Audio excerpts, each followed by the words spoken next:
잠언 강의 8번째 시간 잠언 11장부터 보겠습니다. 잠언 11장부터 속이는 저울은 주께 가증한 것이나 공정한 춤은 그의 기쁨이니라. 교만이 오면 수치도 오지만 지혜는 겸손한 자와 더불어 있느니라. 정직한 자들이 온전함은 그들을 인도할 것이나 범죄자들의 패역함은 그들을 멸망시키리라. 속이는 저울, 공정한 추, 역시 무엇을 대조하고 있는가? 속이는 저울인가? 저울이라고 할 때 이것은 모든 것을 측량한다. 측량 기준점을 얘기하는 것이죠. 이 한국말에서 성경이 기준 성경이라는 것이 존재하죠. 한글 킹제임스 성경을 예로 들자면 그것은 기준 성경이 되죠. 그 기준을 근거로 해서 모든 옳고 그른 것이 판단이 되는 것이죠. 신학적인 이슈에 대해서는 세상이나 사회, 문화, 역사에 관한 이슈에 대해서나 모든 것이 기준이 저울이라는 것이죠. 그 저울이 추가 공정해야만 하나님께서 그거를 기뻐 받아주신다는 것이죠. 그래서 공정한 추는 바른 성경이라고 말할 수가 있을 것입니다. 바른 성경이 부재하게 되면 사람들이 제각기 자기 나름의 옳고 그른 것을 기준을 제시하게 되고 그것은 사람들에게 우수한 혼돈을 초래하는 것입니다. 그래서 기준 성경의 중요성은 단순히 사람들에게 어떤 좀 더 나은 지식을 제공해 준다는 차원이 아니라는 것입니다. 교리도 정확해야 되고 실행도 정확해야 되고 교훈들조차도 정확한 교훈을 우리가 잠언에서 본 것 같이 우리가 공정한 추를 통해서 바른 교훈을 받아야 되는 것입니다. 근데 속이는 저울이라고 할 때 이것은 기준이 틀렸기 때문에 틀린 성경은 틀린 교리를 낳게 되어 있다는 것입니다. 그래서 하나님의 진리 말씀을 올바로 나누어 가르쳐야 되는데 올바로 나눌 수 없다면 그 올바로 나눌 수 없고 그 기준 자가 틀려 있다면 그것은 사람들에게 진리를 가르치는 것이 아니라 비진리를 주입시키는 그러한 비진리 확산의 도구가 되는 것입니다. 그렇게 되어서는 안 되고 바른 성경이 하나님의 기쁘심이므로 그것을 우리가 읽고 또 사람들에게 읽으라고 해야 되는 것이요. 2절 교만이 오면 수치가 오지만 지혜는 겸손한 자와 더불어 있다. 자, 모든 일에 있어서 교만은 패착을 낳게 되어 있는 것이요.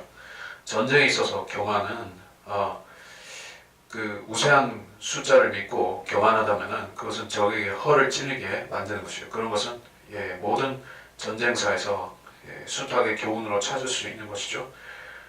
그리고 왕이 교만하면 백성들도 배우게 되어 있죠. 지도자가 교만하면 백성들도 교만해지는 것이요.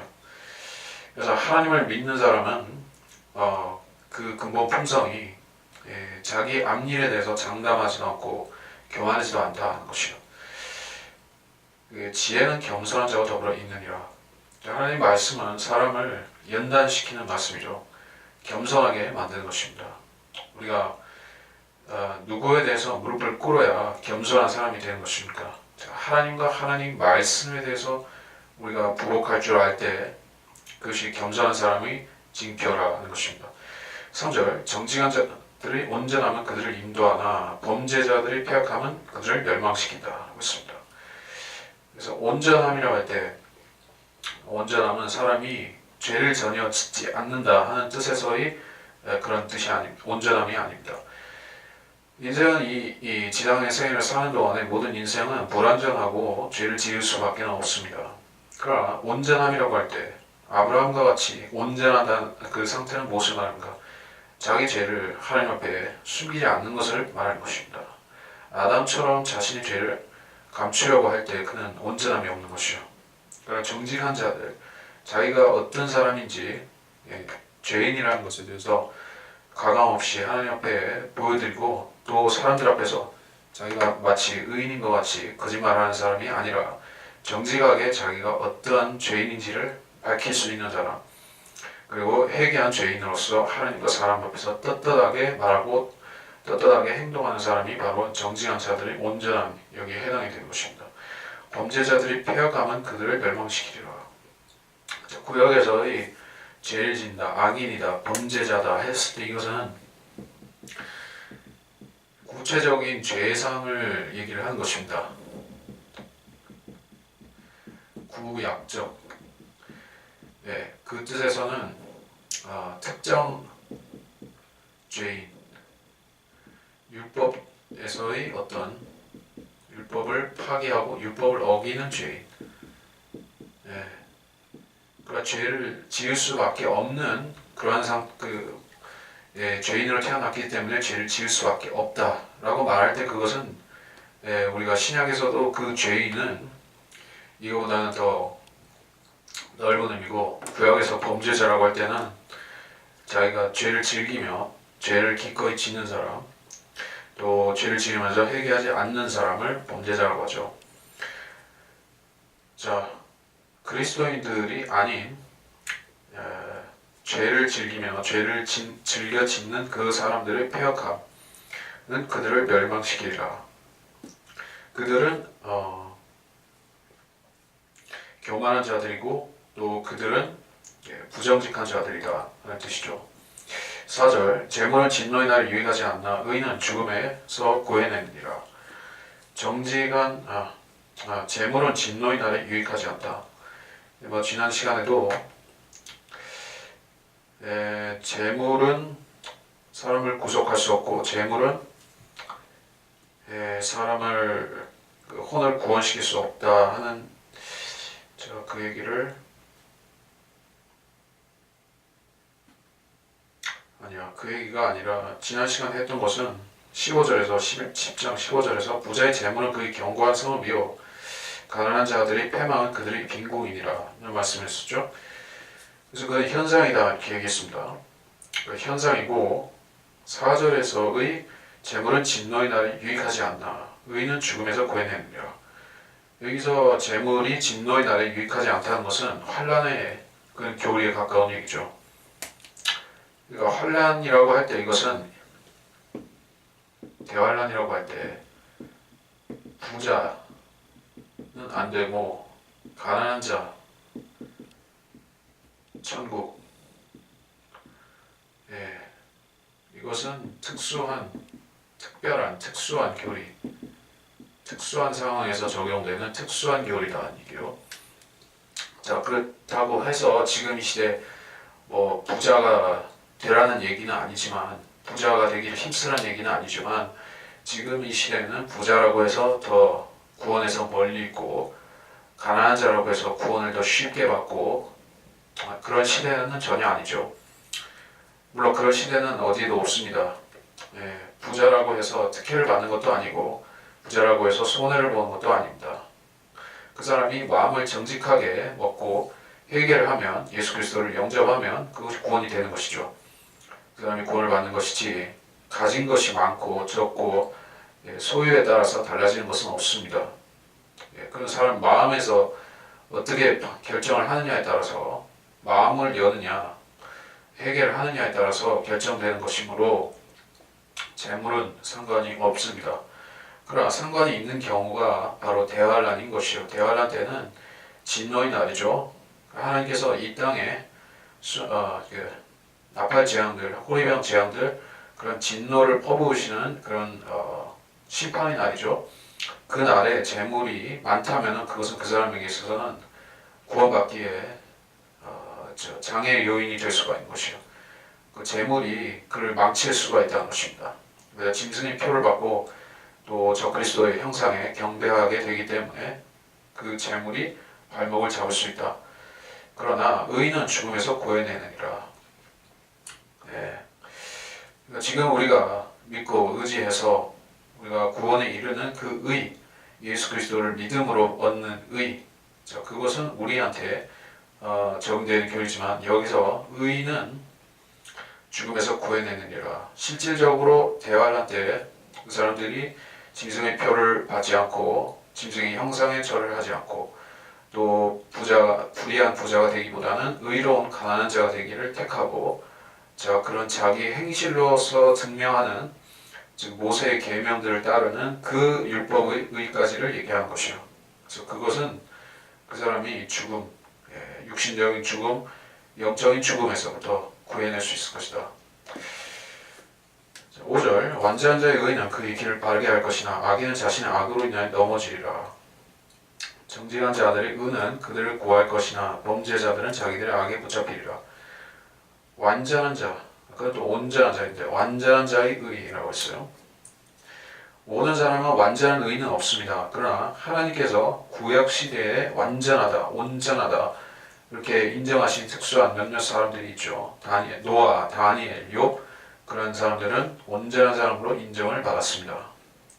그래서 왜 온전하고 완전하다고 인정을 받은 것인가? 그들의 행실이 증명하고 있는 것이요. 그의 길을 바르게 한다. 그들은 행위를 살피고 온전하게 유지한다는 것이요. 그래서 끊임없이 회개를 하고 끊임없이 자기 행실을 고치는 사람들이었던 것입니다. 그러면 그 시대에 하나님께서 그 사람의 의를 인정해 주시고 그들을 의인들로 간주해 주셔서 아브라함의 품에 넣어 주셨던 것이요. 그들은 구약시대의 악인들과 같은 취급받지 않고 그리스도께서 오실 때 구원받기로 예정된 채로 무덤으로 갔던 것입니다. 범죄자들은 자기들의 악에 붙잡히리라. 10절에 악한 사람이 죽을 때 그의 기대는 멸망할 것이요 불의한 자들의 소망은 멸망하느니라. 그래서 악한 자들이 기대하는 것, 불의한 자들이 소망하는 것이 무엇일까요? 그들은 자기가 자기 자손들을 위해서 재물을 상속해 주기를 원하죠.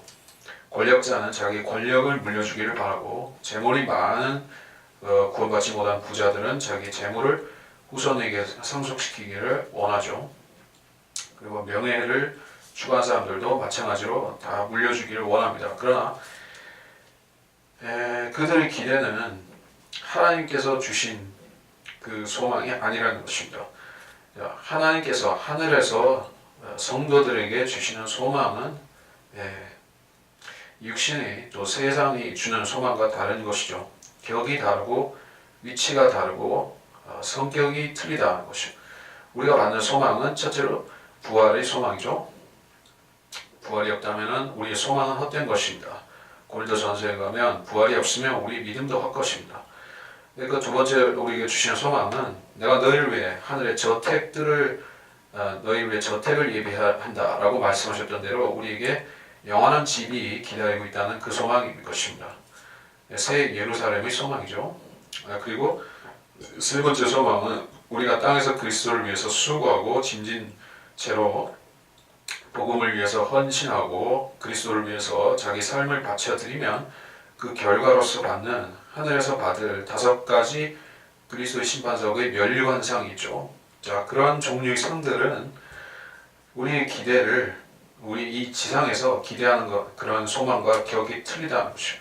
그러나 불의한 자들은 하늘에 소망이 없고 그들의 소망은 땅에서 잠시 있다 끝나는 소망이다. 8절에 의로운 자는 고난에서 구원되고 악인이 그를 대신하여 오느니라. 위선자는 자기 입으로 이웃을 망하게 하나 의인은 지식으로 구원을 받으리라. 8절에서 의로운 자가 고난에서 구원된다. 악인이 대신해서 온다.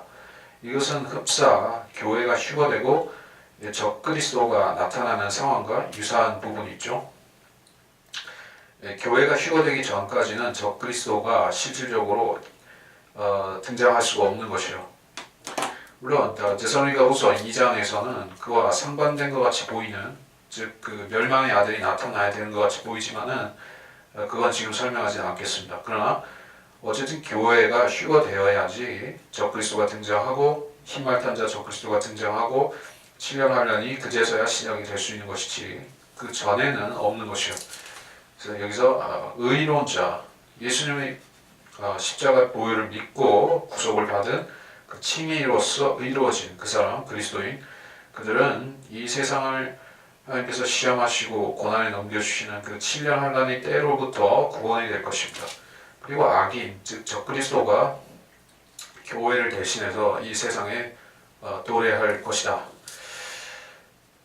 9절 위선자는 자기 입으로 이웃을 망하게 하고 의인은 지식으로 구원을 받으리라. 이 위선자가 그렇게 한다는 것은 의심의 여지가 없지만 의인은 무엇으로 구원을 받는다고요? 의인은 지식으로 구원을 받으리라. 여기서 지식이라고 했을 때 성경에서 말씀하는 게 지식이라고 하는 것은 두 가지 부류가 있죠. 그야말로 인간의 육적 또는 혼적 지식이 있을 것입니다. 자, 이 육적인 지식, 혼적인 지식을 습득하기 위해서는 교육제도를 통해서 사람은 그것을 습득하는 것이요. 특히 혼적인 지식이라는 것은 기술, 그런 예능 이런 쪽하고 다 관련이 되죠. 자, 근데 이것은 세상에서 말하는 그 지식이고 성경에서는 두 번째의 지식을 또한 얘기하고 있다는 것이요. 이것은 그야말로 성경의 지식입니다. 근데 이 성경 지식이 교육 시스템에서 사람이 배울 수 있는 그런 지식과 구별되는 특이점이 무엇입니까? 세상 제도로부터 배우는 지식은 사람에게 명철을 줄 수 없습니다. 지혜를 주지를 못합니다. 지식이 지식으로서 끝나버린 것이요. 그리고 그 사람은 그 지식을 지혜와 결합시킬 수가 없는 사람인 것이요. 없게 되는 것입니다. 세상 지식은 지혜와 결합되지 않습니다. 지혜라는 것은 삶을 어떻게 살아야 되는가, 내 삶의 목적, 내 삶의 방향을 어떻게 잡고 살아갈 것인가 하는 것을 깨치는 것이 그것이 성경적이고 영적인 지식인 것이에요. 그 지식과 그 지혜를 얻기 위해서는 성경을 배워야 되는 것입니다. 그래서 그런 지식, 성경을 아는 지식은 결국 그 사람이 구원에 이를 수 있는 수단이 되죠. 그러나 지식만으로 구원에 이른다는 것은 아닙니다. 여기서 말씀하는 지식은 지식 플러스 회개 또는 or 결단. 내가 이 지식대로 내가 지금 이 성경에서 말씀하시는 이런 지식들을 배웠는데 이것대로 내가 살아야겠다. 이것대로 내가 내 삶을 바꿔야겠다. 여기서 말씀하시는 대로 내가 뭔가를 바꿔야겠다 하는 그런 행위라든지 결단이라든지 그런 부분이 결합이 된 지식을 말하는 것이요. 그냥 단순히 머리로 암기하고 무슨 암기 과목 암기하듯이 그런 지식을 말하는 것이 아닙니다. 이게 성경을 암송을 많이 한다고 해서 그런 지식이 나온 것이 아니고 또 성경을 통독한다고 해서 단순히 믿지 않고 그냥 읽는다고 해서 지식이 우러나는 것도 아닙니다. 여기서 말씀한 지식은 그런 지식이 아니고 결단과 믿음을 포함한 지식인 것이에요. 그렇게 되지 못한다고 하면 머리에서 맴도는 지식이라고 하면 그것은 이 육적인 지식인데 이것은 소위 말해 구원파에서 예수 그리스도에 대해서 어떤 지식을 가져라 그러면 구원을 받는다 하는 얘기와 같은 것이에요. 그 사람들은 예수 그리스도에 대해서 알려고 하죠. 지식으로서. 그러나 믿으려고 하지는 않는 것이요. 믿어야 할 지점에서 지식으로 끝나버린 것입니다. 믿어야 한다는데 지식으로 한다고 하는 것은 즉 결단을 미룬다는 뜻인 것입니다. 모든 사람에게 있어서는 이제 예수 그리스도를 알았으면은 어떤 행동을 취해야 된다. 회개를 해야 되고 믿어야 된다. 결단해야 된다는 그 부분이 당면인 것입니다. 과제로서 오는 것입니다. 그렇게 하지 않으면 그 사람은 중립 상태에 있는 것이나 마찬가지고 곧 이어서 불신으로 미끄러져 떨어지는 것이요. 믿음의 결단이 없으면 지식은 아무 소용이 없습니다. 10절 의로운 자가 잘되면 성읍이 즐거워하며 악인이 패망하며 외침이 있느니라.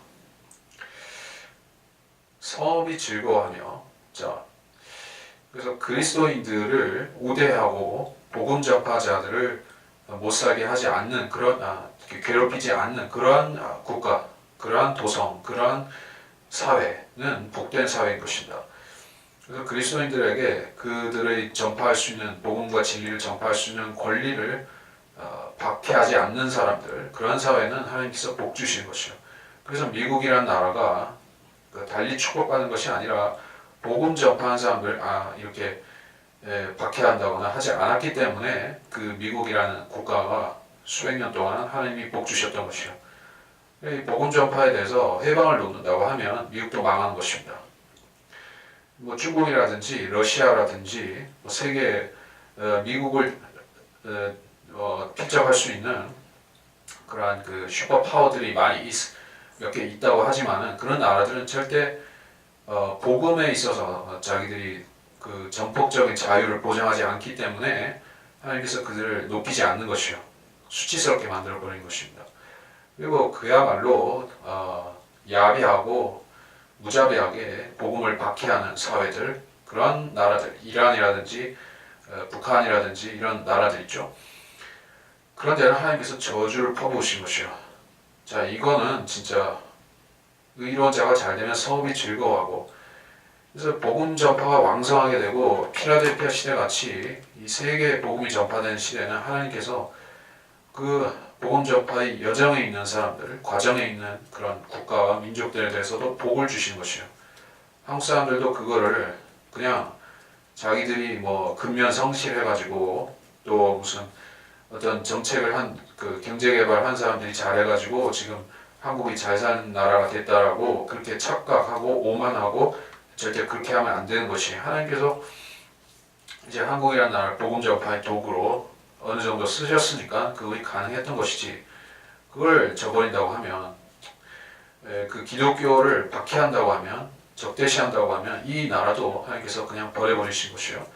그렇게 되지 않도록 우리가 의로운 자가 잘 되는 것을 시기해서도 안 되고, 이를테면 뭐 종교세 같은 것을 만들어서 기독교 박해를 한다든지 그렇게 해서도 안 되고, 기독교에 대해서, 복음에 대해서 제한을 걸면 안 된다.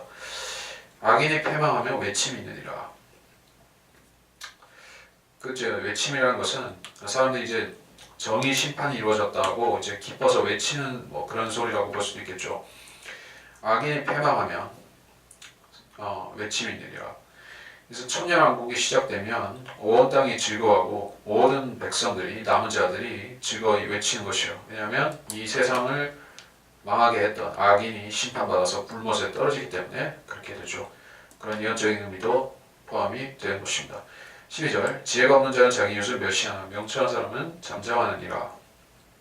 험담하는 자는 비밀을 누설하나 신실한 영을 가진 자는 말을 숨기느니라. 지혜가 없는 자, 자기 이웃을 멸시하나. 우리 이웃이, 지금 이웃이 믿는 사람이든지 믿지 않는 사람이든지 우리가 사람들에게 진리를 말해야 되고 거짓을 말하면 안 되죠. 우리가 진리를 말하는데도 어떤 이웃이 우리 말을 거부한다고 하면 그 사람한테는 화가 있겠지만은 우리가 그 사람은 불쌍히 여겨야 되겠죠.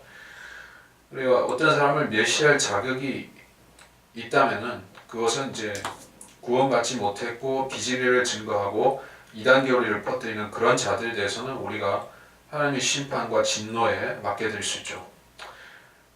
그러나 예수님께서 엄밀히 말해서 믿지 않는 죄인들에 대해서 주님을 박해하고 멸시했던 그러한 사두개인, 바리새인, 서기관들, 그러한 악인들에 대해서 주님 자신이 그들을 멸시하지는 않으셨습니다. 그들에 대해서 경고와 또 혹독한 비판의 말씀을 하셨죠. 독사의 자식들아, 이것은 거의 무자비한 비판인 것인데, 그렇다고 그게 멸시의 의미는 아니었습니다. 왜냐하면 그것은 그들이 정확한 그 악인들의 영적 상태였기 때문에 주님께서 정확하게 말씀하신 것이지 그들을 없는 말로 비꼬으신 것은 아닙니다. 그래서 우리가 이 지상에서 그리스도인으로서 어떤 언행을 조심할 부분이, 어떤 사람에 대해서 잘못한 걸 지적하는 것은 좋습니다. 풍자적으로 말할 수 있어요. 냉소적으로 주님께서 하셨던 정도로 그렇게 어느 정도 냉소적으로 비판할 수도 있습니다. 그러나 우리가 그야말로 어떤 사람이 인격을 멸시하는 식으로, 조롱하는 식으로 그렇게 얘기를 해서는 안 되겠다는 것이요. 그것은 그건 마귀적인 언행이죠. 그런 것을 하면 안 되고, 신실한 영을 가진 자는 명철한 사람은 잠잠하느니라. 우리가 기억해야 될 것은 하나님께서는 타락한 천사들에 대해서도 그들의 심판을 그리스도인에게 나중에 맡기시겠지만 지금 우리가 마귀를 직접적으로 어떻게 하라고 하지는 않으셨습니다. 근데 어떤 은사주의자들이라든지 그 거짓 영을 가진 사람들은 사탄을 결박하고 어쩌고 그렇게 하는 식으로 과장된 어법을 쓰죠. 과장된 행동을 하죠. 그리고 그런 것에 대해서는 비판을 합니다. 그리고 명철한 사람은 자기한테 맡겨진 말을 이 세상에서 진리를 전파하고 진리를 전파하는 데 있어서 방해하는 마귀의 일꾼들에 대해서는 비판을 하고 그 이상의 일에 대해서는 우리가 왈가왈부할 필요는 없죠. 잠잠하느니라. 특히 뭐 세상 여러 가지 뭐 정치적 또는 뭐 경제적 그런 또 여러 문제에 대해서는 우리가 주제 넘게 이야기를 할 필요는 없겠죠. 13절 험담하는 자는 비밀을 누설하나 신실한 영을 가진 자는 말을 숨기느니라. 험담하는 자는 비밀을 누설하나. 여기서 말하는 비밀이라는 것은 프라이버시, 존중받아야 되는 그런 부분. 모든 사람이 그 기본적으로 이를테면 침실 안에서 있는 일은 다른 사람들한테 비난받을 필요가 없다. 이게 민주사회에서는 누구나 그렇게 프라이버시를 얘기를 한 것이죠. 그런 것이 존중되지 않았던 시대도 있었죠. 독재국가나 공산국가나 그런 데서는 그야말로 그 사람의 일거수일투족 24시간 사생활 영역이 전부 다 노출이 되죠. 도청, 도감청이 되고 또 밀고가 되고 그렇게 되죠. 그 파시즘이나 공산주의 사회에서는 사생활이라는 것이 존재하지를 않습니다. 그러나 민주사회가 좋은 점 한 가지는 이 프라이버시 영역이 그래도 보장이 된다. 그렇기 때문에 복음 전파도 방해를 안 받는 것이요. 그러나 험담하는 자는 비밀을 누설합니다. 비밀을 누설하는 사람들은 결국에 독재적인 성향, 자기 휘하에 사람들을 집어넣고 마음대로 휘두르기를 바라는 사람들이 그렇게 하는 것이요. 그래서 나한테 비밀을 좀 알려주라. 다른 사람들이 비밀을 구하라. 그러면 너의 그 허물은 사해주겠노라. 이런 식으로 KGB라든지 또는 뭐 독재 정권의 기구들이 그렇게 사람들을 매수를 하죠. 일제시대에도 그렇게 밀고자들이 있었고, 자 그렇게 하는 사람들은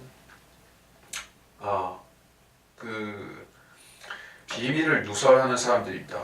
그 신부들 고해성사를 받죠. 고해성사를 받으면 사람들은 마음 놓고 그 사람한테 가서 비밀을 누설하죠. 남의 이야기도 하고 자기 이야기도 하고 그렇게 하면 다 보장이 될 것 같지만은 비밀 보장이 될 것 같지만은 그 남만은 새가 듣고 반만은 쥐가 듣는다. 비밀이라는 것 세상에 없다 하는 것이요. 그 누설된 것들은 전부 다 악한 목적에 쓸 수가 있는 것이요. 신실한 영을 가진 자는 말을 숨기느니라. 신실한 영, 그 사람의 정신적인 부분을 얘기한 것이요. 그 사람의 성품, 그 사람의 영이라는 것은 그 사람의 기질, 성품 그런 쪽을 얘기를 하는 것이요. 기질적으로 그 남 이야기 하기 싫어하는 사람도 있고 남 이야기 하는 거를 너무 좋아하는 사람도 있죠. 일반적인 기준으로 얘기하자면 여자들이 남말하는 거는 더 심한 경향도 있죠. 그러나 남자들이라고 해서 남 이야기 안 하는 건 아니죠. 자 여기서 말하는 거예요. 말을 숨기느니라 하는 것은 할 수 있는 부분인데도 충분히 지적하고 바로잡아야 되는 이야기인데도 그 사람의 죄를 그냥 묵인해버린다 그런 뜻이 아니라 그렇죠. 자기와 그 사람하고 이중 기준을 가지고 이중 잣대를 가지고 자기 눈에 들보를 못 보고 남의 눈에 티끌을 본다 하는 식으로 막 말을 하는 것을 삼가한다는 얘기예요. 우리가 실질적으로 우리가 어떤 교회나 어떤 잘못된 목사나 어떤 잘못된 교계 지도자나 그러한 사람들에 대해서 우리가 판단하고 발언해야 되는 경우들이 있지만 한 가지 우리가 주의해야 될 부분은 우리는 어떤가? 우리는 하나님 앞에서 동일한 죄를 안 짓고 있는가 하는 것을 한 번씩은 점검하면서 얘기를 해야 된다는 것이요. 만약에 우리가 동일한 죄를 짓고 있다면 우리는 조심해야 된다는 것입니다. 14절 의논이 없으면 백성이 망하나 의논자가 많으면 안전하니라. 타국인을 위해 보증을 서는 자는 피해를 당할 것이나 보증 서기를 싫어하는 자는 안전하니라. 자애로운 여인은 존귀를 지니며 강한 남자들은 부를 지니느니라. 자 이것은 그 의논이 없으면 백성이 망한다. 자, 의논이라는 것은 의논이라는 것은 말하자면 이렇게도 얘기할 수 있죠. 민주적 의견, 수렴, 청취. 자, 뭐 민주주의가 팔방미인 자 좋은 것만은 아닙니다. 그 어떤 기술적인 과학적인 문제에 있어서 민주주의 가지고 결정할 수 없죠. 예.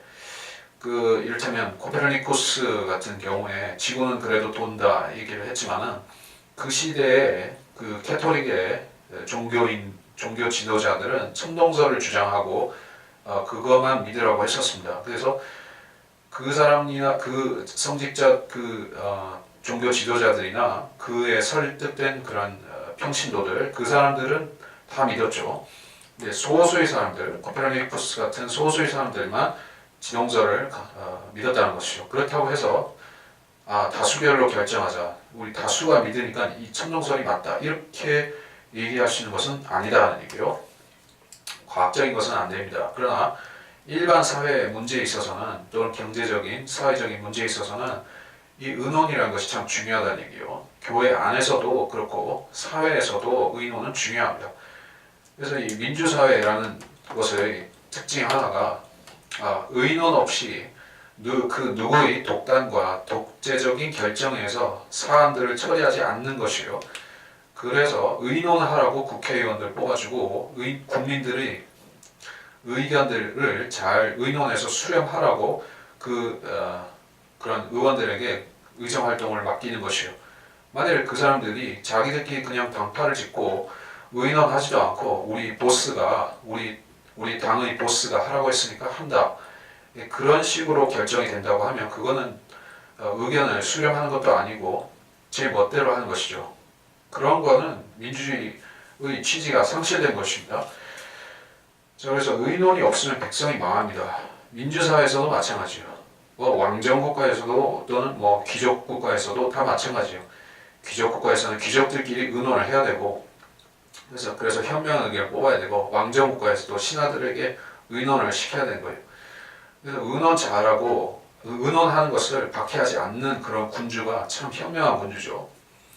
세종대왕 같은 군주, 의논하는 것을 싫어하지 않고 마음껏 하라고 하는 군주, 좋은 왕이죠. 근데 자기가 그냥 다 해버리고 그냥 알 사람들은 그냥 따까리만 시키는 그런 사람은 자기 능력이 일단 탁월하면은 큰 문제는 없지만은 만일 그 사람이 조금이라도 판단이 어긋나기 시작하면 그 사회가 망할 수가 있죠. 그래서 안 되는 것이요. 김일성 같은 사람들 자기 능력과 자기 판단만 믿죠. 그러니까는 그 사람 하나가 잘못 생각하니까 막이 들려버리니까는 그 나라 전체가 나락으로 떨어져 버리고 완전 파탄이 나버리죠. 그렇게 되지 않기 위해서는 어찌했든 어떤 사회에서든 어떤 체제에서도 의논하는 것이 중요하다. 의논자가 많으면 안전하니라. 왜? 돌다리도 두들겨가면서 건너는 것이 안전하다. 그런 뜻이죠. 7절 자애로운 여인은 존귀를 지니며 강한 남자들은 불을 지닌다. 이거는 자애로운 여인이라고 했을 때 자애로운 여인은 어떤 뜻이 있을까요? 그리스도인이고 현숙한 그리스도인의 부인이다 할 때 거기서 나오는 품위가 있다는 것이요. 옛날 귀족들은 뭐 이렇게 머리채를 이렇게 올리고 특별한 옷을 입고 분칠을 하고 귀족이라는 그런 표시를 하고 다니면서 그 존귀를 강조했지만은 그런 존귀는 그 그리스도인들이 자연적으로 내뿜는 그런 그리스도의 향기라고도 말할 수 있는 그런 존귀와는 격이 틀린 것이죠. 세상 사람들이 보여주는 존귀라고 하는 것은 신분, 의복, 어떤 그 재력에서 나오는 그런 존귀인 것이요. 그리스도인들은 옷이 비록 허름하다 할지라도 외모가 출중하지 못하다 할지라도 평범이나 평범이하라 할지라도 다소 못생겼다 할지라도 머리가 벗겨졌다 할지라도 키가 작다 할지라도 또 그리고 배운 것이 좀 적다 할지라도 그 사람이 성경을 신실하게 믿는 사람이면 하나님 말씀을 속되게 믿지 않고 정직하게 믿는 사람이면 그 사람은 존귀 있는 사람인 것이요. 여자가 그렇다는 얘기요. 남자도 마찬가지로 강한 남자들은 부를 지니느니라. 그래서 이제 여기서 말하는 강한 남자라고 하는 것은 강함이라고 하는 것은 육체가 튼튼하면, 몸이 튼튼하면 예, 사람이 일시적으로 어렵게 됐다 할지라도 모든 어려움을 극복하고 또 다시 떨쳐 일어설 수가 있죠. 내 몸이 망가지면 어떤 다른 미래 계획을 세울 수가 없죠. 그리고 여기서 강한 자라고 했을 때는 리더십 같은 부분을 얘기하는 것일 수도 있죠. 리더십이 있는 사람은 비록 그 볼품이 없다 할지라도 강한 사람인 것이요. 그러니까 나폴레옹 같은 사람 한번 생각해 보면 되는 것이요. 키도 작고 뭐 그렇게 생긴 게 별로 신통치도 않고 그 시골 촌놈이죠. 또 게다가 코르시카 뭐 그런 사람이 어떻게 황제가 되고 물론 거기에는 마귀적이고 그런 부분도 있긴 하지만 어쨌든 그렇게 될 수 있는 것은 그 사람이 리더십이 있었다는 것이요. 다른 사람들을 규합할 수 있는 조정하고 규합하고 이끌 수 있는 그런 리더십이 있었기 때문에 가능하죠. 그런 사람들은 자기가 노력해서 부자가 되려고 하지 않아도 사람들이 그 밑에 자연히 둥지를 틀고 모여들기 때문에 그 사람들 밑에를 거느리게 되기 때문에 부가 쌓이게 되겠죠. 그러니까 이거는 역시 세상 일반적인 원칙을 얘기하는 것입니다. 하나님께서 그 사람들을 축복하셔서 부를 지닌다 이렇게 한 건 아니고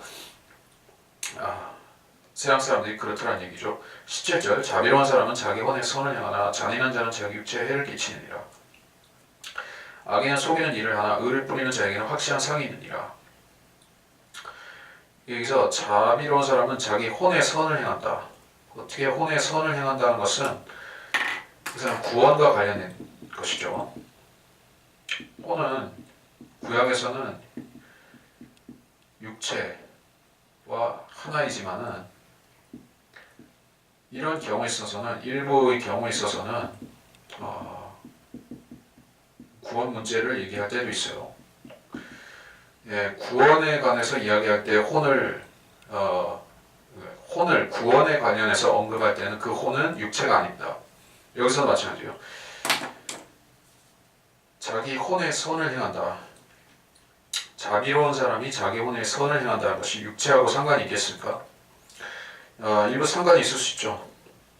그 구약시대니까 혼의 선을 행할 때 육체에도 선을 행한다고 볼 수도 있겠지만 어쨌든 자비로운 사람은 율법을 지키고 율법에서 가난한 자, 불쌍한 자, 어려운 사람을 도와주고 멸시하지 말고 나그네와 이방인들을 박해하지 말고 잘해주고 이런 부분들 고아와 과부들을 돌봐주고 그런 것들을 하는 사람을 자비로운 사람이라고 한 것이요.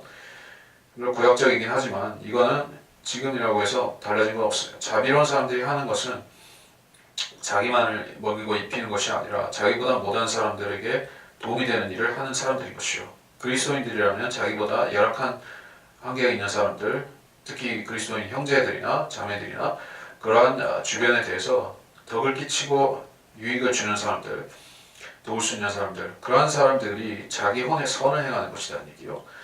우리가 그 구원의 원천이 되는 것이 아니라 우리 하늘에서 받을 칭찬과 상에 관해서 그것들이 우리 그 상을 받을 근거가 되는 것이라는 얘기입니다. 잔인한 자는 자기 육체에 해를 끼치느니라. 잔인한 사람들이라고 할 때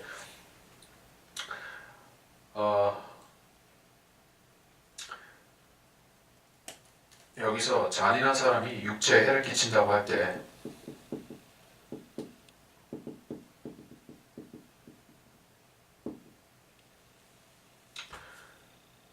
성품이 극단적인 사람들이 행동도 극단적이고 또 지나치게 자신을 엄격하게 다루는 사람들도 문제를 일으키죠. 그러니까 그 금욕적으로 사는 것이 전부 다 잘못됐다는 것은 아닌 것입니다. 욕망을 절제하고 사는 것은 좋은 일입니다. 그런데 그것에 지나쳐서 자기 학대를 하는 사람들도 있습니다. 그런 사람들이 이제 수도원이나 수녀원에 가면 있죠. 더러는 개신교의 기도원에 가도 자기 학대를 하는 사람들도 있습니다. 그래서 욕망을 절제하지를 못해서 육체에 그렇게 하는 거예요. 근데 그리스도인들에게는 그런 일 하라고 왜 주님께서 안 하셨겠습니까?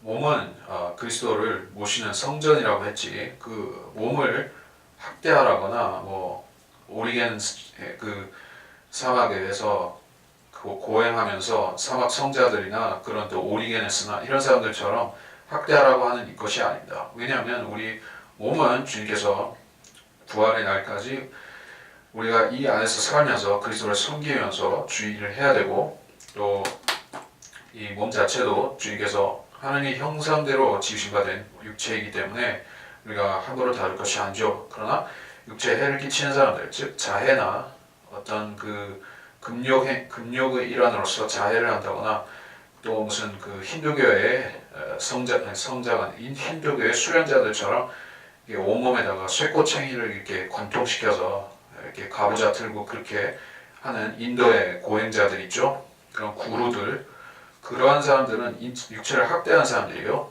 그 사람들은 마귀가 되는 것입니다. 그러면 자기 육체를 망하게 만드는 것이 지옥으로 가는 지름길인 것을 모르고 그렇게 하고 있는 것이요. 구원받은 성도들은 우리 육체가 구원에 여부하거나 상관이 없지만은 주님 오실 때까지 온전한 모습으로 주님을 만나기를 소망하기 때문에 우리가 이 육체를 버리려고 하지는 않습니다. 잘 간직하고 있어야 된다. 18절, 악인은 속이는 일을 하나 의를 뿌리는 자에게는 확실한 상이 있느니라. 그가 생명에 이르는 것 같이 악을 추구한 자는 사망에 이르느니라. 비뚤어진 마음을 가진 자들은 주께 가증하나 행위가 정직한 자들은 그의 기쁨이니라. 악인은 손에 손을 잡을지라도 벌을 면치 못할 것이나 의로운 자의 신은 구원을 받으리라.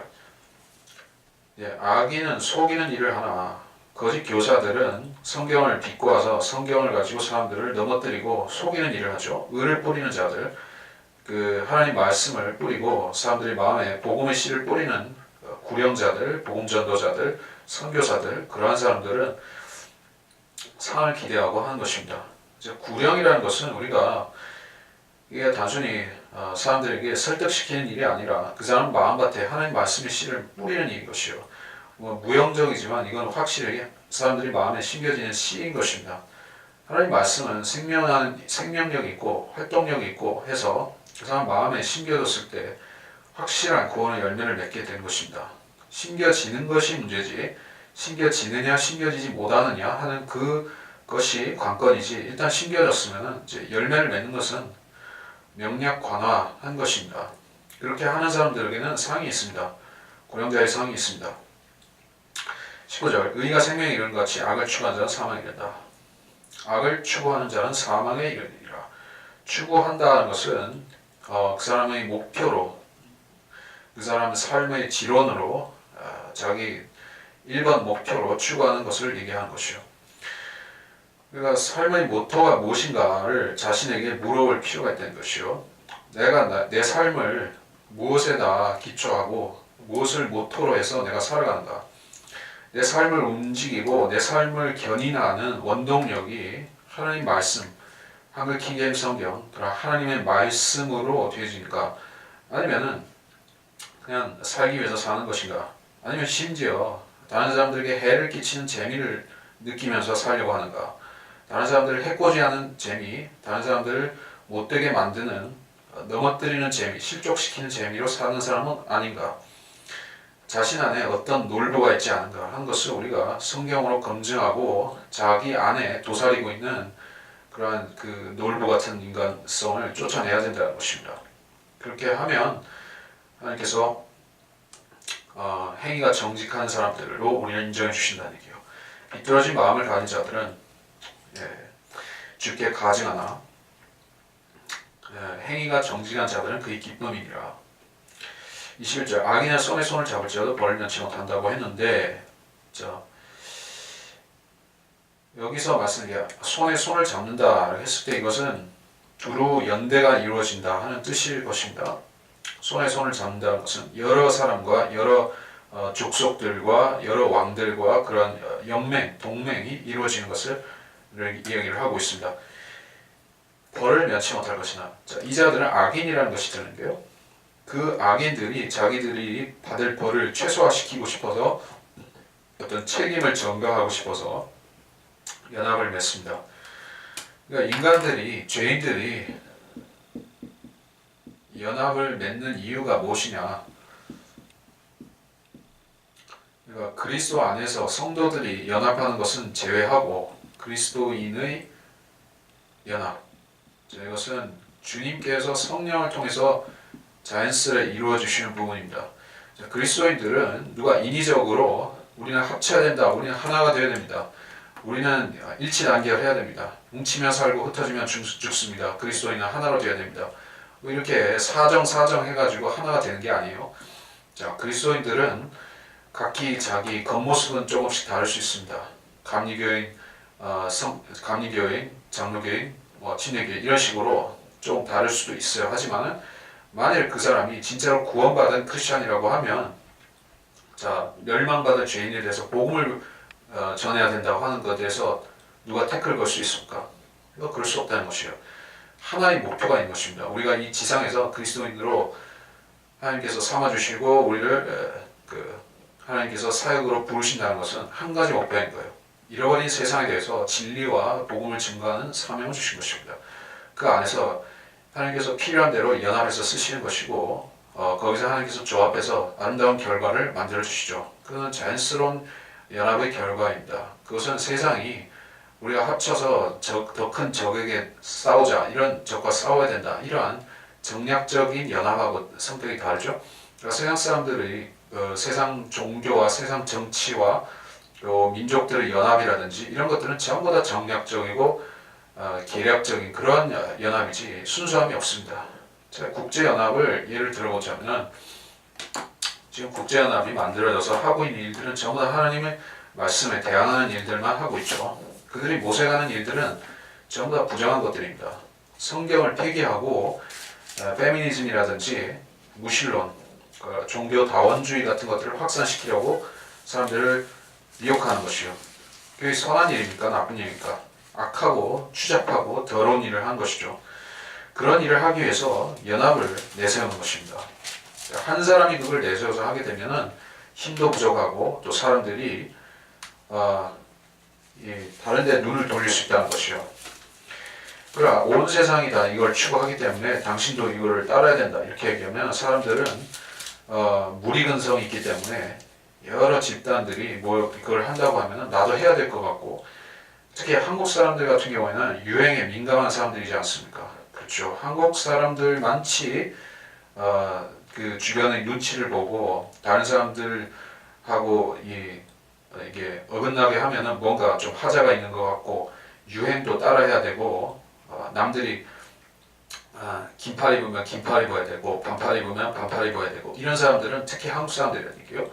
그러한 유행 민감한 한국 사람들은 이제 종교적인 트렌드도 유행으로 따라가려는 그런 것이 강한 것이요. 그래서 이제 종교 연합에 있어서도 사람들은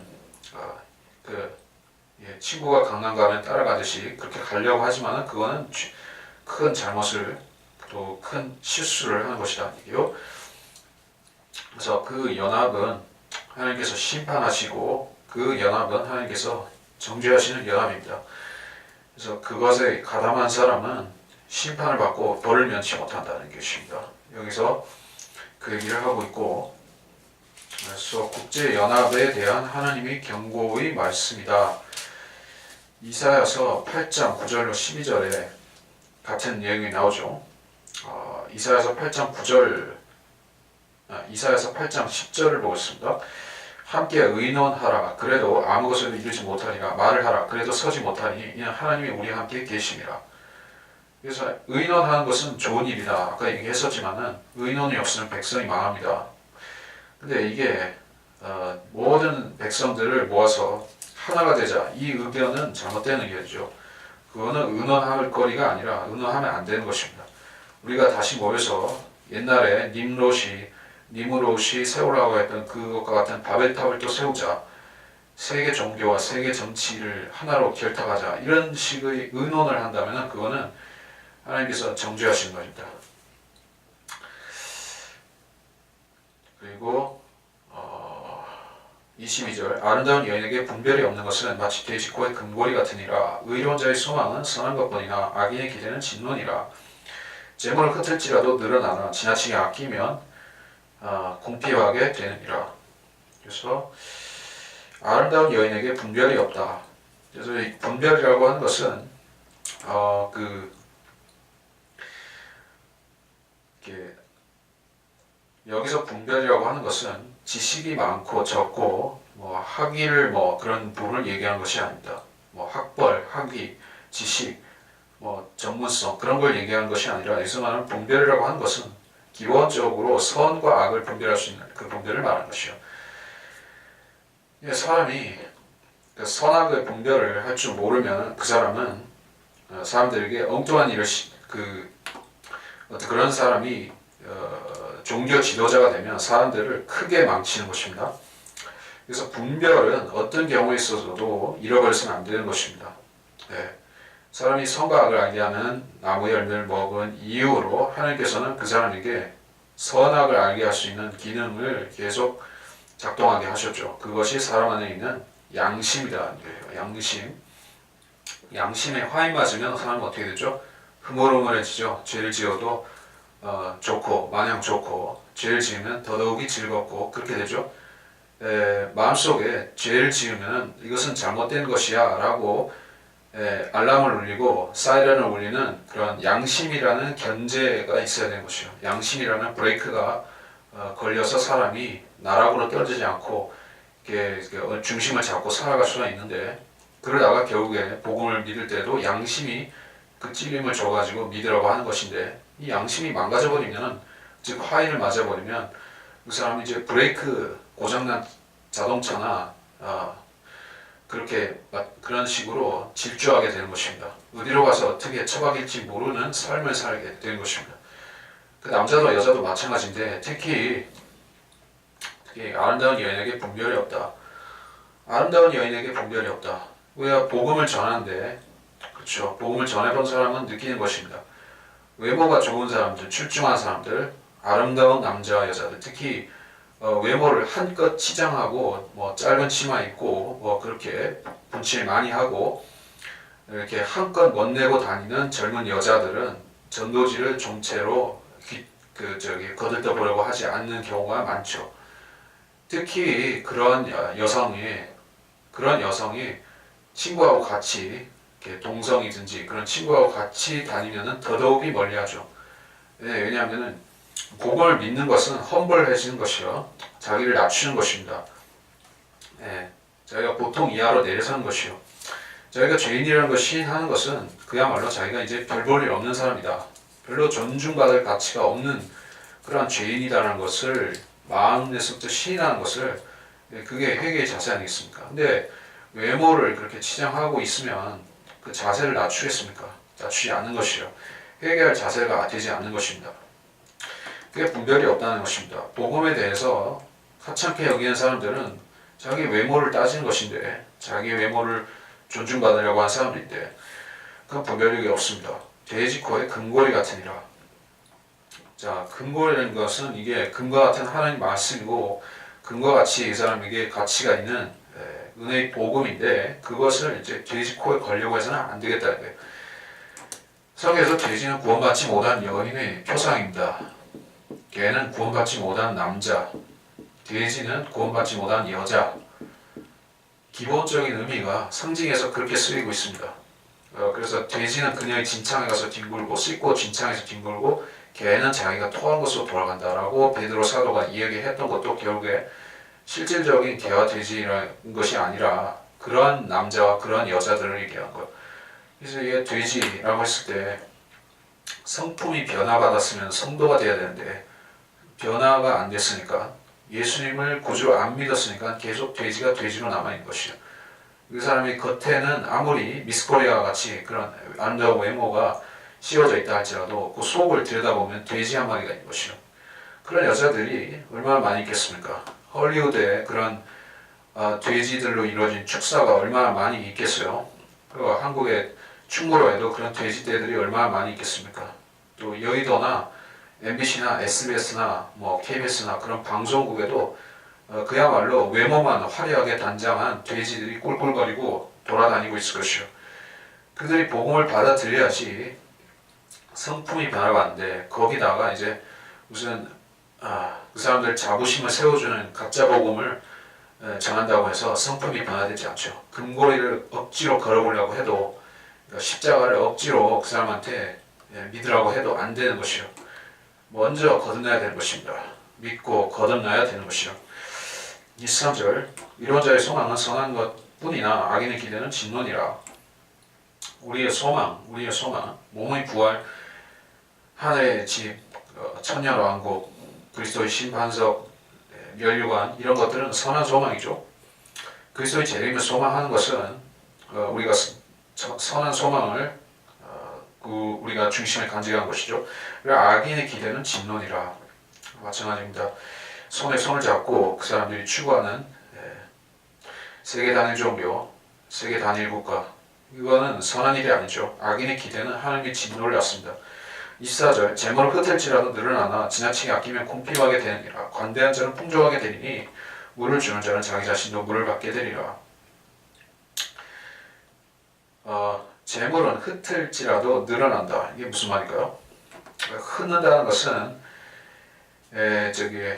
주께서 달란트 비유에서 그렇게 말씀하셨죠. 그 달란트를 수건에 싸가지고 이게 투자를 하지 않고 묻어놓은 그런 게으르고 악한 종에게 주님께서 너가 이거 한 거를 심판한다고 하시는 말씀이 왜 심판한다고 하셨습니까?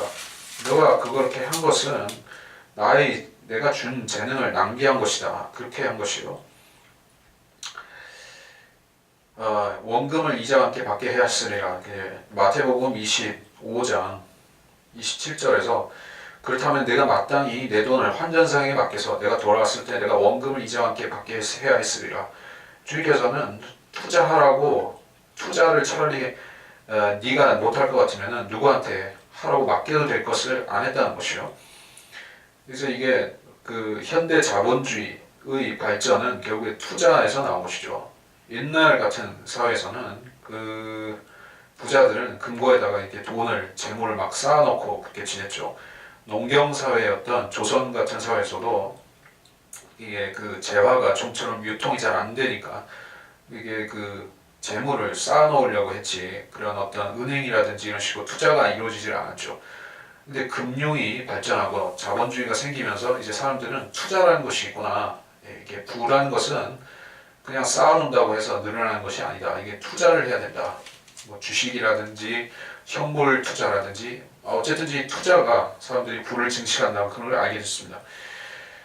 그래서 이거는 세상에서는 그런 식으로 됐지만은 제가 여기서 그걸 선하고 좋다라고 이렇게 추키는 것이 아니라 그것은 금융이라는 것은 마귀적인 부분도 있기 때문에 또 큰 바벨론도 장사와 무역을 통해서 이렇게 부를 증진하기 때문에 그게 꼭 좋다는 것이 아니라 그런 세상의 원리가 그렇고 재물을 흩을지라도 늘어나나 그렇죠. 분산해서 투자하고 회수하고 그것이 반복되면 이게 금고에다가 차근차근 쌓아놓는 것보다는 못할 것 같이 보이지만은 이게 개미같이 모으는 것보다 더 많이 벌릴 수 있다는 게요. 세상의 원리입니다. 지나치게 아끼면 궁핍하게 되느니라. 자손한테 물려주겠다고 이렇게 꼬깃꼬깃 모아놓는다고 해서 재물이 느는 것은 아니다는 얘기요. 지나치게 아끼면 그야말로 자린고비처럼 그렇게 아끼면 스크루지처럼 아끼면 그 사람이 부유해지는 것이 아니다는 얘기요. 25절 관대한 자는 풍족하게 된다. 물을 주는 자는 자신도 물을 받게 되리라. 그러니까 이 세상에서 그러니까 다른 사람만 혜택을 주는 원리는 없다는 것입니다. 관대한 자는 풍족하게 되리니. 그러니까 일반적으로 말해서 가난한 사람을 도와주는 이유가 순전히 이타적인 목적만 있는 것은 아니죠. 그러니까 세상에 무슨 불의 이웃을 돕고 하는 사람들이 꼭 순수한 의도만을 하는 것은 아니죠. 그렇게 함으로써 어떤 무형적인 축복이 자기한테 임한다라고 믿는 사람도 있을 것이고 또 국가로부터 어떤 보상을 받을 수도 있다는 기대도 할 수 있고 어떤 세금 환급을 받을 수 있다 이런 것도 있고 여러 가지가 있죠. 근데 세상사의 원리라는 것이 항상 주기만 하고 받는 것은 없다 이런 게 없습니다. give and take가 모든 매사에 어느 정도 적용이 되는 것입니다. 그래서 남한테 좋은 일을 하는 거야 나한테도 좋은 일이다. 사람들은 그렇게 생각합니다. 그래서 여기서 관대한 자는 풍족하게 되리니 그러니까 주변에 베푸는 사람들은 사람들이 다른 사람들로부터 존경을 받죠. 존경을 받고 또 그 사람이 어떤 설령 어떤 그 사람이 파산을 해서 남의 신세를 지게 된다 할지라도 그런 주변에 덕을 많이 쌓아놨으면은 어디 가서 이렇게 아쉬운 소리 덜하고 살 수도 있죠. 도움을 받을 수가 있죠. 그런 뜻에서 풍족하게 되니 물을 주는 자는 자신도 물을 받게 되리라. 예, 자기 밭에만 물을 댄다. 그게 뭡니까? 아전인수죠. 그 아전인수라는 말은 어떤 논리적인 왜곡을 얘기할 때 아전인수라고 하죠. 자기 밭에 물대기. 예, 그러지 말라는 것이요. 남의 논리도 이렇게 존중해 주면서 얘기를 하면 자기 논리도 서는 것이요. 한국 사람들 특히 그렇죠. 예, 그 어떤 논쟁, 정치적인 논쟁하고 토론하고 그런 TV에서라든지 이렇게 하는 걸 보면은 사람들이 일방통행이에요. 일방통행. 나는 옳고 너는 틀렸어. 나는 정확하고 너는 이제 완전히 에라야. 너는 완전히 비질이고 나는 진리다. 거의 그런 논리가 틀에 박혀 있습니다. 사람들 사고 구조가 이렇게 경직이 되어 있어요. 경직이. 예. 그러니까 나도 보완할 점이 있으면은 당신한테서 나도 배울 것이 있으면 배우겠다. 당신도 그렇게 해줬으면 좋겠다. 이런 식의 생산적인 토론이 없고 대부분은 하나의 교리를 논하는 것 같이 교리는 틀리면 안 되고 O 아니면 X죠. 성경의 교리는 OX죠. 중간이 없습니다. 세모가 없습니다. 성경 교리는 틀렸거나 맞았거나 둘 중 하나예요. 그러나 세상사라는 것은 성경 교리와 같을 수는 없습니다. 많은 변수들이 있기 때문에 그렇기 때문에 자기도 물을 받게 되리라. 남을 짓밟는 것으로 해서 자기 논리를 세울 수는 없습니다. 그렇게 하려고 하면 사람들이 받아들이질 않아요. 26절 곡식을 움키는 자는 백성들이 저주할 것이나 곡식을 파는 자의 머리 위에는 복이 있으리라. 열심히 선을 찾는 자는 은총을 받나 악을 찾는 자는 악이 그에게 오리라. 곡식을 움키는 자, 곡식을 파는 자, 이 머리. 자, 이거는 무엇을 연상하게 합니까? 기근이죠.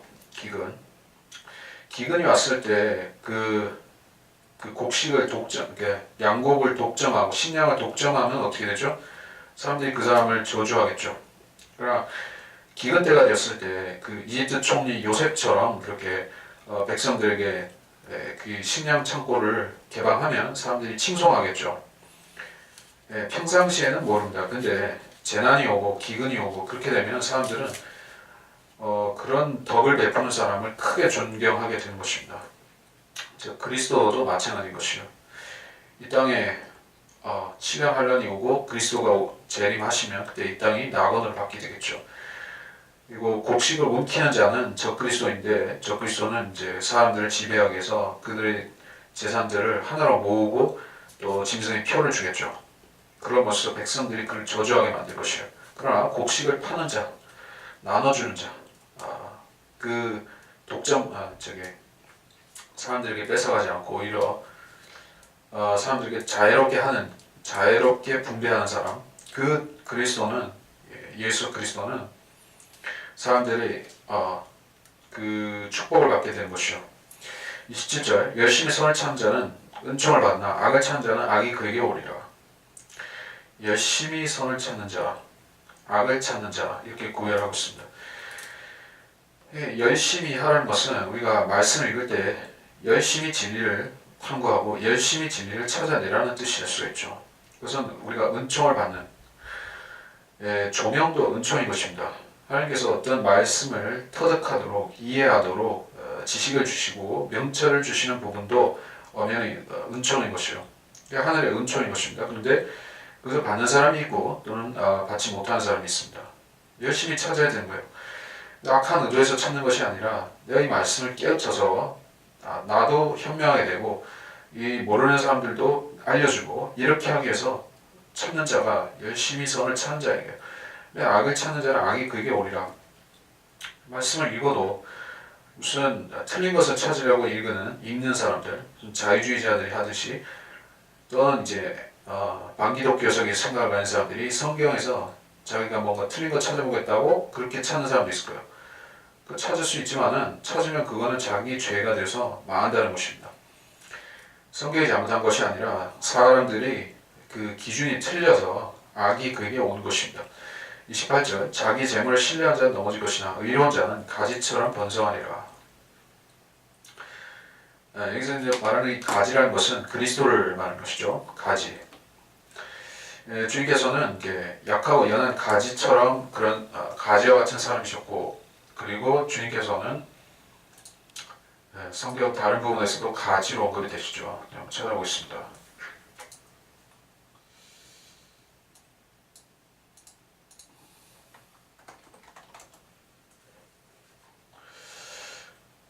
이사야서 11장 1절 이새의 줄기에서 한 싹이 나며 그의 뿌리들에서 한 가지가 날 것이라. 한 가지가 자랄 것이라. 그리고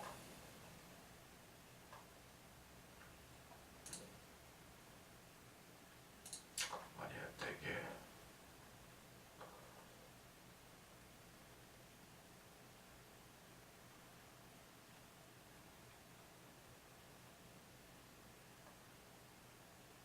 이게 안 나오네.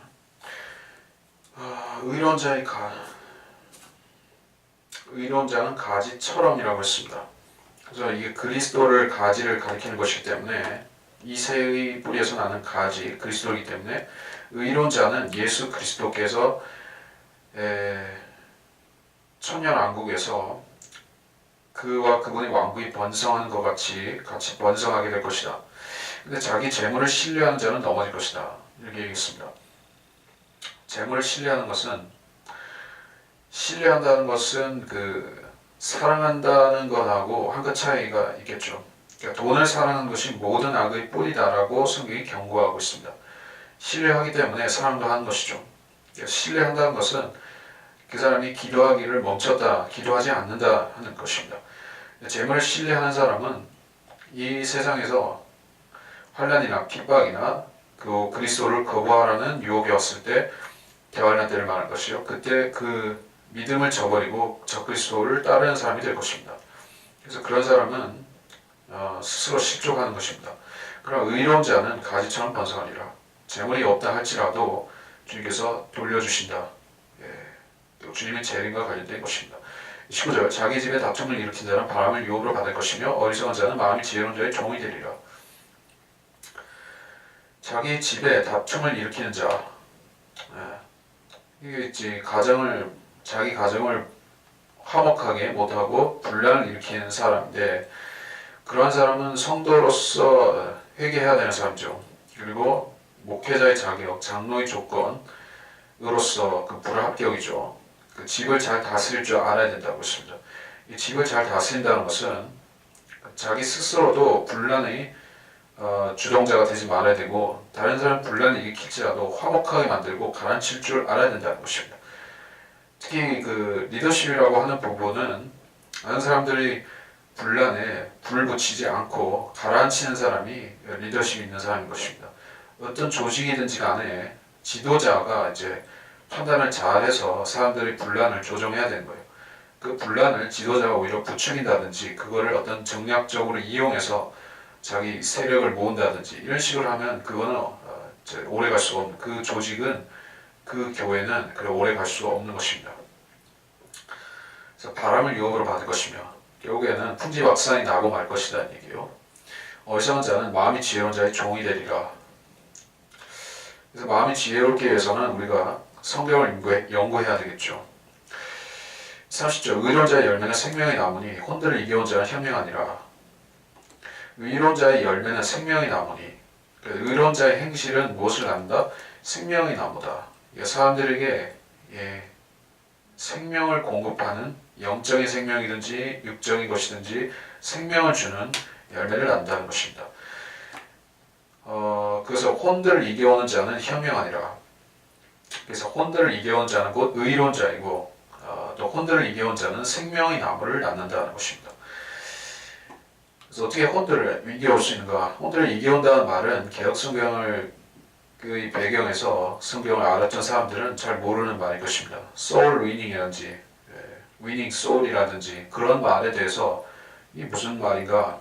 soul을 이겨온다는 게 winning한다는 게 대체 무슨 말이냐 이렇게 생각할 수 있겠는데, 이게 왜 그런 말이 나오냐 하면은 사람의 혼이 사람의 중심이죠.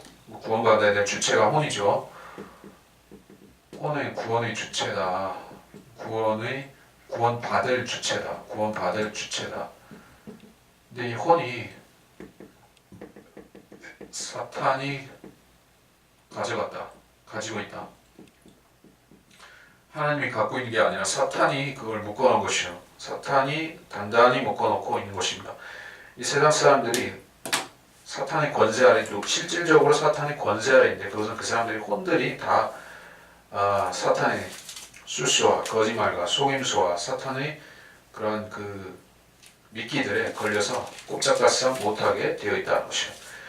사람들을 어떻게 구원시킬 수가 있습니까? 그 혼들을 자유롭게 만들어줘야지 그 사람들이 예수 그리스도 안에 들어올 수가 있죠.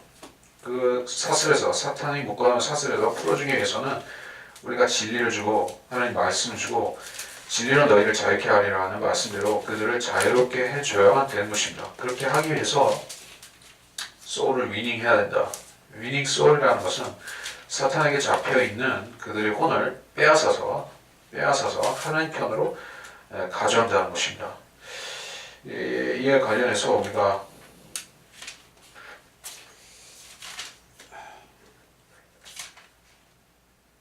이와 관련해서 우리가 좀 찾아보겠습니다.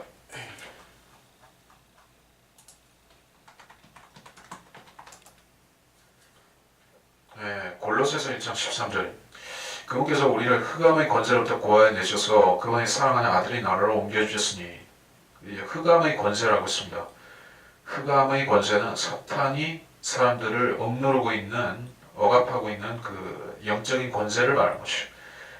사람들이 복음에 대해서 정체 반응을 안 하고 무덤덤하고 무감각해지게 만드는 그러한 흑막을 얘기한 거예요. 그래서 흑암인 것입니다. 혼돈케 하고 분별력을 발휘를 못하게 하고 흐리멍텅한 상태로 사람들을 이렇게 묶어놓는 것. 그것이 이제 흑암의 권세. 그걸 깨버린 것이 하나님의 진리 말씀이죠. 복음의 성경 구절들이 그 흑암의 권세를 무찌르는 것이요. 그 무찌르는 것이 소울 위닝 하는 것입니다. 이겨가지고 뺏어오는 거예요. 전쟁해가지고 적한테서 전리품을 뺏어오는 것이요. 그것이 소울 위닝입니다. 그래서 혼들을 이겨온다는 것은 소울 위닝 한다는 것은 싸움에서 이렇게 적을 무찌르고 탈취물을 가져오는 그런 행위를 얘기해요. 그래서 소울 위닝이다. 소울 위너라, 구령자라고 했을 때는 그 사람은 여기서 말씀했듯이 생명의 나무를 낳고 또 혼들을 이겨옴으로써 의로운 자로 인정받는 사람이에요. 또 현명한 사람이죠. 그래서 그 성경을 연구함으로써 우리가 구령자가 되는 것은 자연스러운 이행 과정인 것이에요. 성경을 공부해서 성경만 공부하고 끝나는 경우는 그 공부가 뭔가가 잘못된 공부인 것이에요. 그러니까 이렇게 실천 신학이라고 하는 말은 구령자한테 쓰일 수 있는 말인 것이에요.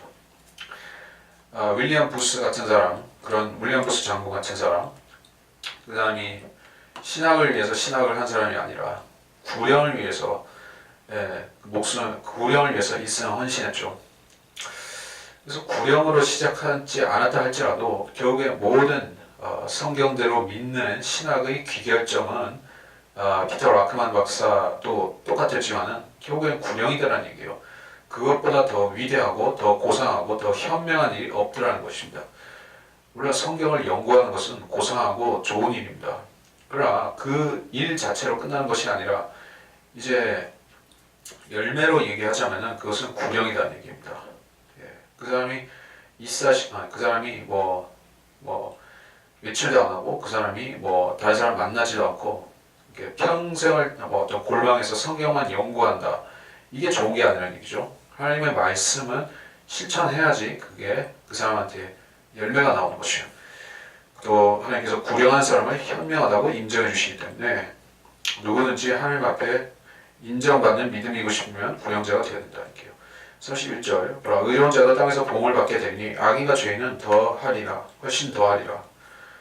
의로운 자도 따로 있어요. 의로운 자도 땅에서 보응을 받게 되니, 그래서 보응을 받게 된다라고 했을 때 물론 나쁜 의미에서의 보응도 있을 수 있습니다.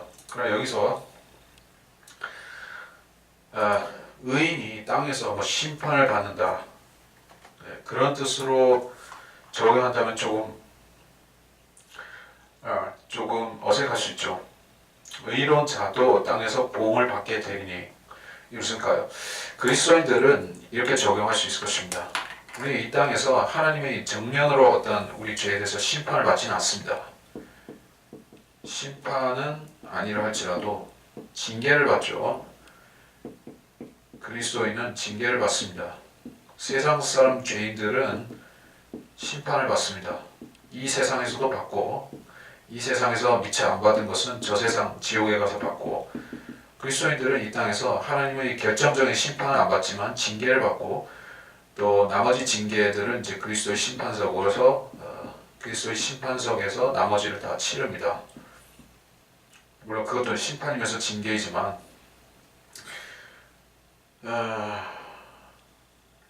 그래서 이 보응을 받는다는 것은 그리스도인이 이 땅에서 잘못한 그 부분은 털고 간다는 얘기죠. 하나님께서 대가를 치르게 하신다는 것입니다. 자기가 구원받기 전에 지었던 잘못된 일들, 했던 잘못된 일들의 결과가 있을 수 있습니다. 어떤 사람이 가령 구원받기 전에 헤비 스모커였다, 그래서 아니면 술을 진탕 마셨다, 그렇게 했을 때 가령 이를테면 그 사람이 술독에 빠진 사람이었었다, 근데 회개해가지고 이제 성도가 되었다. 그러면 그 사람이 과거에 술 마시고 그렇게 이렇게 알코올릭해서 살았던 부분이 그 나머지 여생에 영향을 전혀 안 줄 수 있을까요? 영향을 줄 수 있는 것입니다. 뭐 암도 걸릴 수 있고, 알코올성 치매도 올 수가 있고, 기억력이 흐리흐리하는 그런 알코올성 치매 있죠. 그리스도인이 돼서도 그럴 수 있다는 얘기예요. 왜? 그거는 육신에서 지은 죄이기 때문에 육신에서 나머지 죄의 대가를 받고 갈 수밖에 없다는 얘기입니다. 그것까지 하나님께서 다 이게 면제해 주시지는 않을 수 있다 얘기예요. 물론 필요하면 낫게 해주실 수도 있죠. 하지만 대부분의 사람들은 이 땅에서 자기가 뿌린 씨들을 거두고 올라가는 것이에요. 그러니까 성도들은 아는 진리고, 성도가 되지 못한 사람들은 이게 하나님께서 어떤 부분까지는 케어해 주시고 어떤 부분은 이제 대가를 치르고 이런 걸 모르죠. 그래서 성도가 고난을 받으면 저 사람 구원 못 받았구나, 저 사람은 하나님과 상관없구나, 그렇게 생각할지 모르지만은 아니란 얘기예요. 성도들도 에이즈 걸릴 수 있고, 성도들도 무슨 각종 암도 걸릴 수 있고, 그 사람들이 실제로 잘못 살았던 부분도 있을 수가 있습니다. 생활 습관이 틀려서 그럴 수도 있어요. 유전병일 수도 있습니다. 그리고 자기가 술, 담배를 찾았기 때문에 그게 결과로서 올 수도 있습니다. 회개하고 예수 믿었을지라도 자기가 그렇게 살았던 부분에 대해서는 대가 치르고 가야 된다는 얘기예요. 하나님 불공평합니다, 저를 왜 이렇게 말할 수가 없습니다. 왜? 자기가 한 짓이 있기 때문에 인간은 그래야 할 수가 없다는 얘기예요. 그래서 의로운 자도 땅에서 보응을 받게 된다. 퍼펙트한 사람이 없기 때문이죠. 이 땅에서 아무리 의롭게 살았다 할지라도 털어서 먼지 안 나온 사람은 없죠. 아브라함도 실수와 죄들을 저질렀었죠. 그런데 하물며 의인들도 그렇게 되는데 악인과 죄인은 어떻겠는가? 죄를 즐기면서 살았고 회개조차 아예 없었던 사람들은 어떻게 되는가? 땅에서도 받고, 지옥에서도 받고, 백보자 심판석에도 받고, 그렇게 된다는 얘기예요. 훨씬 더하리라 했죠. 훨씬 더하리라. 하나님께서 일반적으로 의인들은 곱게 데려가시는데 악인들은 터프하게 데려가시죠. 그 일반적으로 또 그렇다는 얘기예요. 성도들은 젠틀하게 다루시지만은 악인들은 주님께서 난폭하게 다루시죠. 그러니까 자기 하기 나름인 것입니다. 회개하기 전에 삶에 대해서 계속 반추하고, 내가 잘못한 부분에 대해서 하나님께 털어놓고 회개하는 것은 좋은 것입니다. 그러나 내가 아무리 잘못 살았다 할지라도 지금 예수 그리스도 안에 있다면은 하나님께서는 나를 악인처럼 다루시지 않는다. 나의 그리스도인으로서, 성도로서, 하나님의 자녀로서의 존엄을 하나님께서 지켜주시리라. 내 생의 끝까지 내가 어떻게 볼상사납지 않게 주님께서, 내가 이 지상생에 살다가 주님께서 부르실 때 볼상사납지 않게 올라갈 수 있도록 나의 존엄성을 지켜주시리라, 이렇게 믿고 살아가는 것이요. 그리스도인이 하나님과 교제하면서 그러한 확신이 있다면 그 사람은 성도로서 바로 서 있는 것입니다. 그렇죠. 성도로서 그렇게 이를테면 신실한 성도가 평생 동안 하나님 신실하게 믿다가 말년에 가서 가령 뭐 치매에 걸려가지고 막 벽에다 똥칠하면서 그렇게 살다가 가면 그게 좋겠습니까? 그러니까 성도로서의 존엄을 지켜주시는 것은 하나님의 몫인 것이요. 근데 그거는 우리가 할 수 있는 게 아니라 하나님께서 지켜주신다. 그리고 악인이나 죄인들에 대해서는 하나님께서는 가차없다는 얘기입니다. 이 땅에서 그냥 애누리 없이 받아내시고 철저히 토해내게 만드신 것이다. 물론 죽어서는 지옥에 가서는 더 말할 것도 없지만 이제 그런 얘기입니다. 그래서 이번 시간은 여기서 마치도록 하겠습니다.